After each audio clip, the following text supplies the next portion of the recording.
Amigos de Telehit, es un placer estar con ustedes nuevamente, con una de las bandas consentidas no solo del público mexicano, sino consentidas de un servidor, porque son realmente buenas personas, buenas gentes. Es la tercera vez que nos encontramos con los caballeros, los amigos de Linkin Park. Nice to meet you again. This is the third time in 1 year and a half, I guess, that we're together. Nice to meet you. How are you? Good. Nice to see you again. Nice to see you again. Brad, Rob, Chester, Mexico loves you. After that huge concert in this large venue, people fell in love with you because you were like really true, like a really outstanding performance, and you were there. Remember anything about Mexico? Yeah, I think we felt the same way about the fans there. They were really true and really there, and like there was just so much energy there. I don't think it was like one of the most energetic shows that we ever played. It was just the crowd was insane, and we loved it. Yeah, we loved that. It was definitely by far the most energy I've ever felt from any of the large festivals we've ever played. We've played some pretty large festivals over in Europe, in front of 80,000 people, and that was almost double the amount of people that were there for that show, and there was still more energy coming from those people. It was just amazing. Wow, and Mexico is like really high about the sea level. Mm-hmm. So for some musicians to tour and play in Mexico, it's like really hard physically. Did you feel that? We actually were not in very good shape, so that would be a concern. We played a show once. We did a benefit, Boarding for Breast Cancer in the City Slopes, and they actually had oxygen on stage. Really? For all the we had oxygen on stage in Mexico City too, because it's literally 1 mile above sea level. So it was pretty rough. I put on, I run around and trying to scream like that, and these guys do a lot of running around too, and it was difficult, but we'll do it again. I wanna heal, I wanna feel what I thought was never real. I wanna let go of the pain I felt so long. Erase all the pain till it's gone. I wanna heal, I wanna feel. Meteora is what is bringing us together back again. Your new record.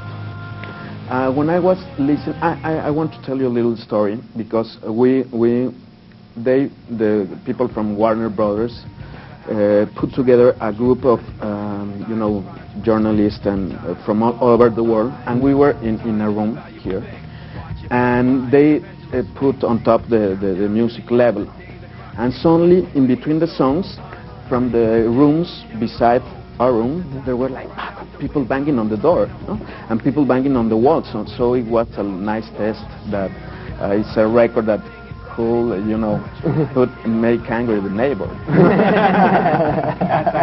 That's what we had in mind. Yeah, and it was a test, and I really enjoyed a lot the record. Tell me about Meteora, the title. Why Meteora? It's somewhat of an unusual title. We actually were touring in Europe, and we saw this travel magazine, and it was a feature on this place called Meteora, which is in Greece. It's a rock formation, and it has all these mythical qualities, and on top of it sits a monastery. Now that doesn't have anything to do with our music per se, but the visuals are really stunning and really epic, and we wanted to kind of create that vibe sonically with the record. We wanted people to be able to listen to the record from beginning to end and feel like they're going to another place. Yeah. Okay. The record, really has a fast pace to it. It goes from one song into the other. There's no stops. There's no breaks. I think the only break between any song is between track 12 and track 13. Okay. There's like a 2-second pause in the music, and that's the only pause in the entire thing. So it's really a fast-paced, energetic record, and there's a lot of new sounds and a lot of really heavy beats. Sonically, it's a lot deeper. It's a lot broader. There's a lot more going on. And we wanted a name that really kind of took that energy and put it into a word, and we think that Meteora is that word.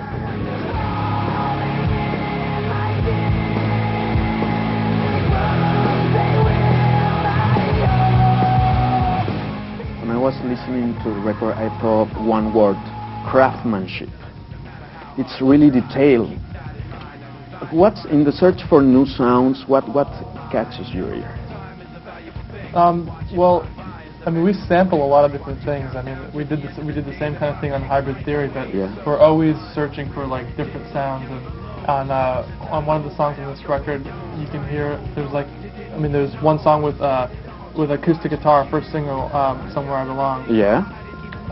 Has acoustic guitar reversed, actually. We do a lot of stuff like editing, taking a regular instrument and cutting it up, turning it backwards, taking a flute sample, putting effects on it, changing it around so you can it almost sounds like a flute still, but you can't really tell it's a flute anymore. And it kind of the stuff sounds familiar, but it doesn't sound in its original form, which is which we try to do with a lot of different things to make unique, different sounds that you've never heard before. We've gone as far as blowing through a straw and miking that, and that was actually the opening to Crawling. That sound, that kind of windy sound, was actually Mike blowing through a coffee straw or something like that. Really? He recorded it. And even the opening for Meteora, the first sound you hear is an actual CD burner that we used to make copies of music for the band that always gave us trouble. And Mike, that is actually Mike smashing that CD player until it broke. And when it broke, that's when the beat kicked in for the song. So that's as far as we go. We'll do anything as long as it sounds cool. We'll tape it and put it in a song. Yeah, and with Andy Wallace and Donald Gilmour as a producer, they can potentialize that kind of sounds, I guess. Yeah, we actually went through the same process we did the first time. We were really happy with Don Gilmour the first time, but we wanted to go through the process again of just talking to different producers and finding out, really making an intelligent choice as to who was going to push us the most in our songwriting. And we decided again that Don was the right person for the job, and it turned out to be a really smart decision, I think, because he really forced us again to take songs that we had written that we were really proud of, but he pushed us to take it to the next level. And man, we probably spent a year and a half on this record, 18 months of writing, and we probably wrote about easily 80 or 90 songs, and limited it down to these 12 tracks that are all tracks that are like the stars in our mind. And like Chester was saying, the idea is that when you listen to the record, we want all the songs to count. We're gonna play a B-side for you.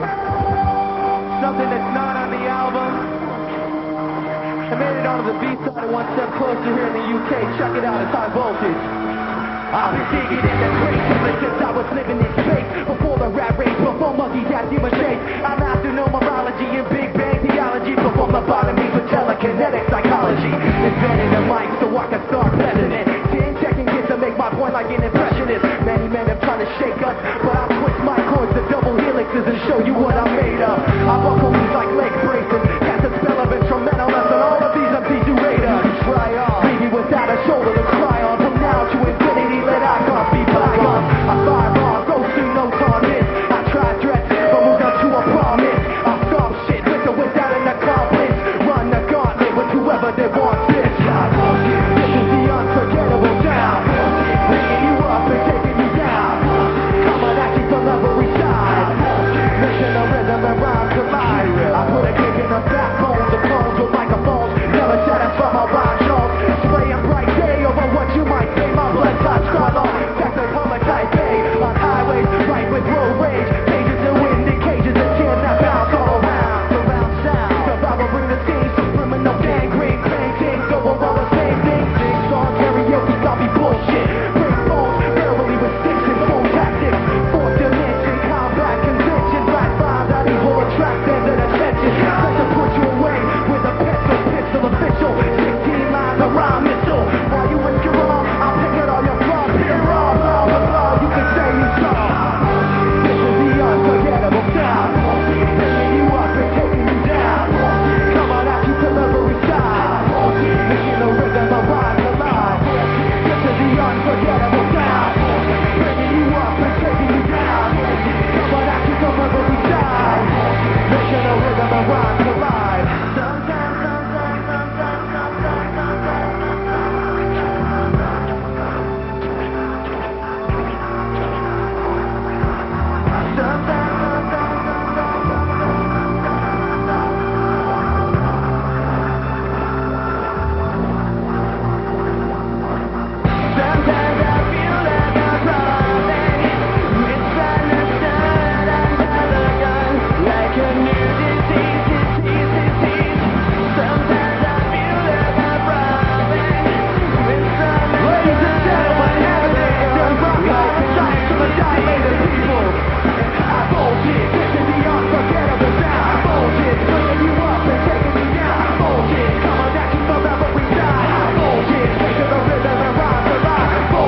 before somebody else takes you out of the frame.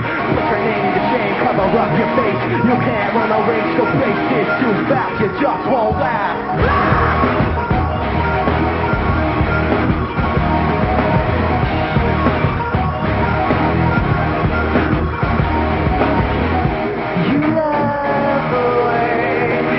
Look at you, while taking pleasure in the awful things you put me through. You take away if I give in. My life, my pride is broken.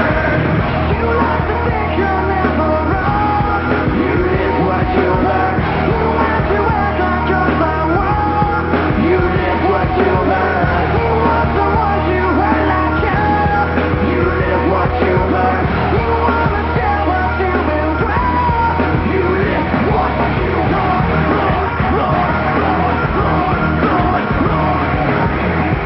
You love the things I say I'll do. The way I hurt myself again, just to get back at you. You take away when I give in. My life, my pride is broken. You like to think you're never wrong. You live what you learn. You have to act like you're someone. You live what you learn. You want the ones you hurt like you. You live what you learn. You wanna share what you've been through. You live what you learn. It's a game before somebody else takes you out of the frame. Put your name to shame, cover up your face. You can't run away, the pace is too fast, you just won't last. Before it's a game before somebody else takes you out of the frame. Put your name to shame, cover up your face. You can't run away, the pace is too fast, you just won't last. You like to think you're never wrong. You live what you learn. You have to act like you're someone. You live what you learn. You want the ones you hurt like you. You live what you learn. You wanna share what you've been through. You live what you learn. You like to think you're never wrong. You live what you learn. You have to act like you're someone. You live what you learn. You want the ones you hurt like you. You live what you learn. You wanna share what you've been through. You live what you learn.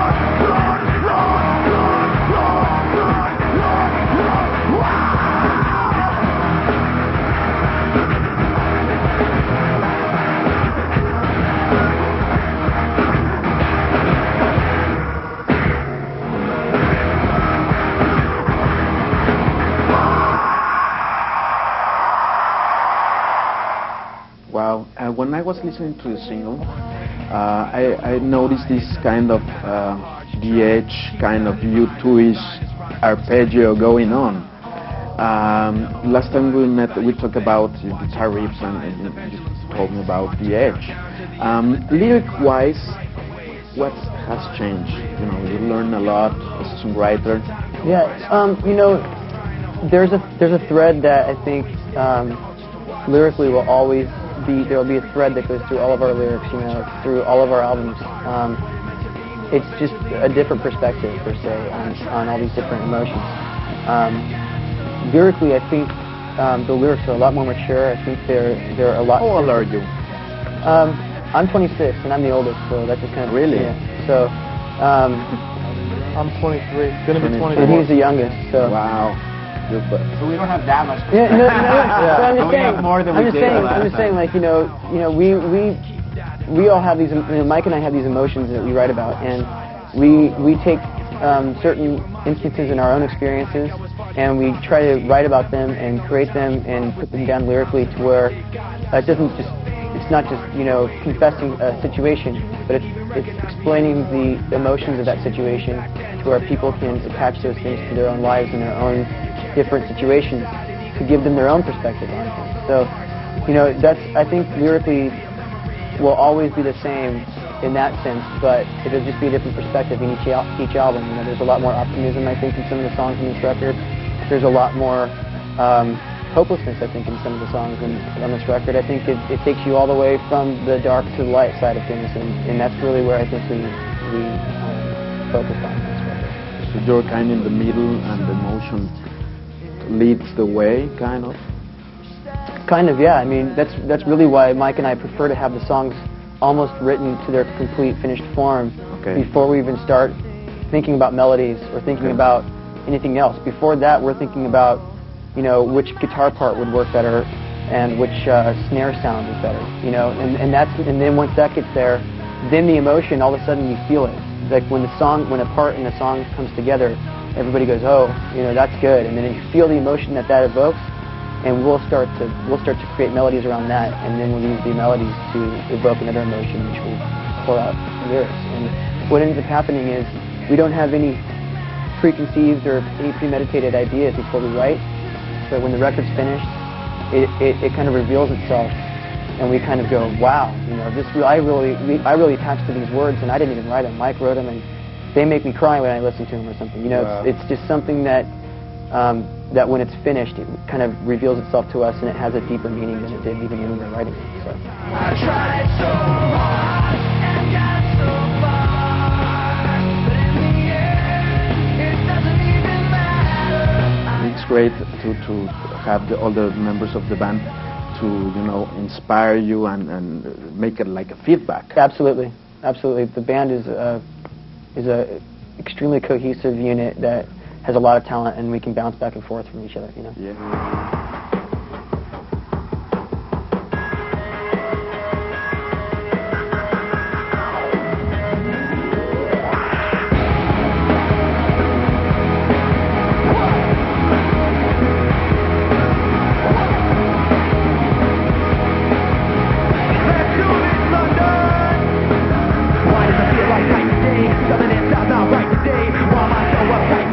Paranoid is gone, I got left. I don't know what kept me first.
I look at you. I had nothing to say, and I get lost in the nothingness inside of me. I was confused, and I let it all out to find that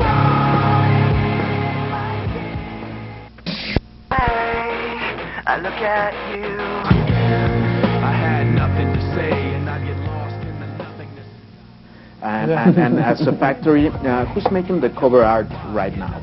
Because you're really involved in your website and on the aesthetics of the image. Yeah. You know. I mean, Mike's really involved in all the artwork stuff for the covers and stuff like that. We all definitely voice our opinion on that, but he's really the guy that really goes after and he does a lot of the artwork himself. And Joe, who works with him on the art, is kind of the primary guy for our videos. He's actually directing on his own the first single, Somewhere I Belong, which is where he is right now, doing pre-production, because we're actually going to be filming the video in a couple days. Really? Here in LA? Yes. Okay. Chester, you got sick during the recording of the vocals. Tell me what happened. Well, it was kind of a bummer because we were on a really good roll, and you know, we've been working really hard, and you know, for some of these songs we had come up with, you know, somewhere is even upwards to like 80 different choruses for some songs. I mean, it was just ridiculous, you know. And so when it finally came down to it, we were wrapping up the vocals. It was the final week of vocals before we went and mixed, and I had been fighting like some kind of cold or something. So that put a pause on things, but it didn't really matter. The only thing that changed was the vibe of the new studio. It was a little bit different, and This Chester, we actually flew to New York. Yeah, we flew vocals while we were mixing. Yeah, so I flew to New York, which is very, you know, very strange. Right now, it's not normal to be finalizing your recording while you're mixing your record. No, but we were very confident that we could do it, and you were alone in New York. Oh, I brought my wife and my baby, and I had the guys there. You know, I had Brad and Mike there, and Don was there, and the whole crew's there. But you know, it was just a different vibe. So I was concerned about maybe that would, you know, do something. But we got really lucky, and we found some really wonderful things in there, and some really good ideas came out of what happened. And I think everything happens for a reason. And there was a reason why I got sick and I went to New York, because I think we might have needed that change in atmosphere to get to punch those final parts, because it came together, you know, right in the last hour, right up to the last minute. You know, it came right together and it turned out amazing. So it seems like the funny thing is, looking back, it's like, oh yeah, we did that. That was easy. No but big deal. at the time, we were like, geez, like how are we going to do? I mean, the whole process, we really wanted. We were so proud of Hybrid Theory and so proud of Reanimation. We really put a lot of pressure on ourselves to write great songs and also to take it in a new direction. And so the whole time, we just worked really hard, and I think we were really focused on how do we make the best record possible. Yeah. And it seems easy in retrospect, but at the time, there was really a lot of emotion and a lot of investment of ourselves that went into making it happen. And it's great that you don't have the pressure from the record company, you know, the managers and stuff. The pressure is from you, and it's entirely different pressure because it's like a creative pressure. Well, what's good about the fact that we put so much pressure on ourselves, and that we are a unit that is, you know, for the most part, self-contained. You know, we're involved in every aspect of our career, and it's interesting because of the amount of pressure that we put on ourselves, we've earned the trust of the people that we work with in our label, and people that we've been working with consistently through all our videos, to trust our vision, and then they ease up on us, so that there isn't really a whole lot of additional pressure being put on us, because we've earned their trust because of our hard work has proven to be something that is working for us. You know, our vision is working for us, and for the people, and it's working for everybody. So I mean, we definitely have, I think, a big control and a big reason, you know, for the fact that the record company doesn't give us a lot of pressure, is the fact that we put most of the pressure on ourselves.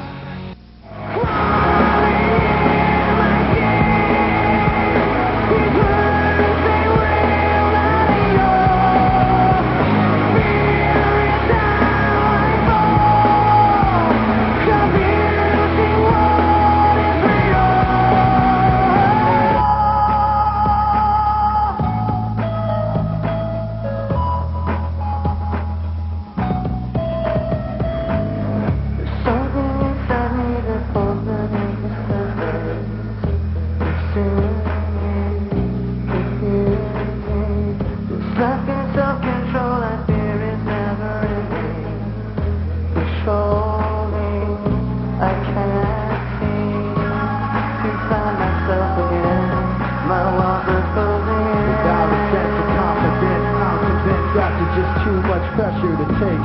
I felt this way before. Sing it with me, people!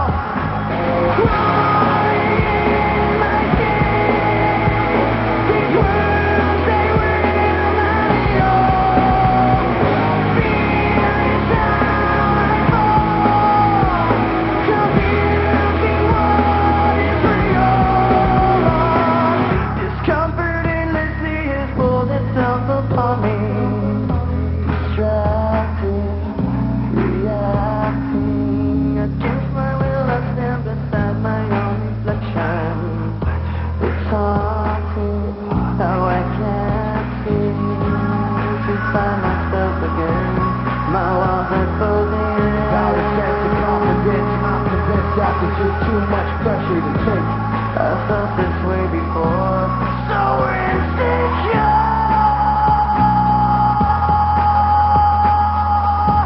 Everybody! Crying in my skin. These words, they will not show. Fear is how I fall.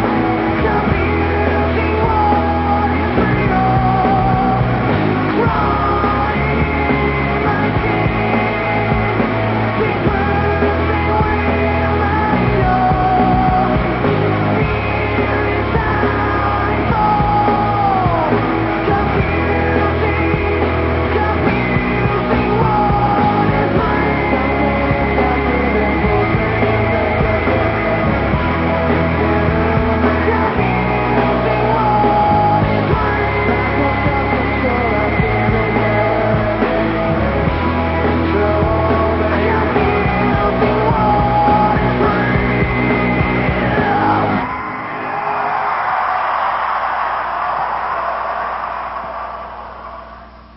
Someone falls down.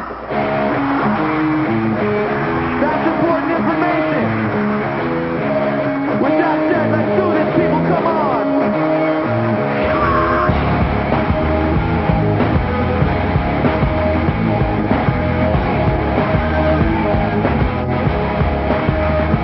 I cannot take this anymore. Everything I said before. All these drugs and innocence, I found this in ignorance. Lest I hear the less you say, you'll find that out anywhere. Just like before. Everything you say to me, one step closer to the edge, and I'm on the right. Taking it in the real to your brain. One step closer to the edge, and I'm on the right. I find the answers are so clear. Wish I could find a way to disappear. All these thoughts that make no sense, I found this in ignorance. Nothing seems to go away. Over and over again. Everything you say to me, one step closer to the edge, and I'm on the right. Taking it in the real to your brain. 'Cause I'm one step closer to the edge, and I'm on the right. Everything you say to me, one step closer to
how to set up a tour like yours. You're world-renowned, world-respected right now. How to set up a tour?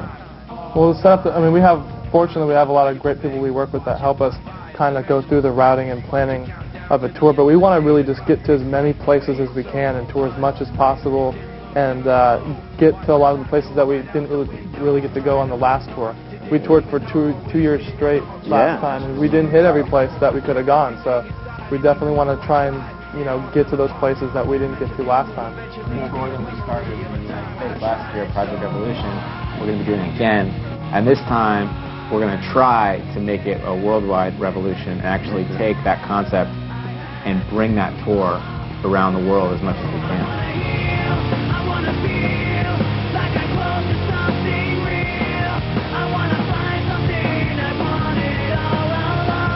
Okay. Thank you very much for your time. You're such a nice guys, and I remember before the concert in Mexico, I was in my house, your house in Coyoacán, and suddenly the telephone rings, and it was one of your people from your crew asked me to invite me to have dinner with you guys, and you're really down to earth, and not many people in this industry are like sinceros, de veras, truly, no sé.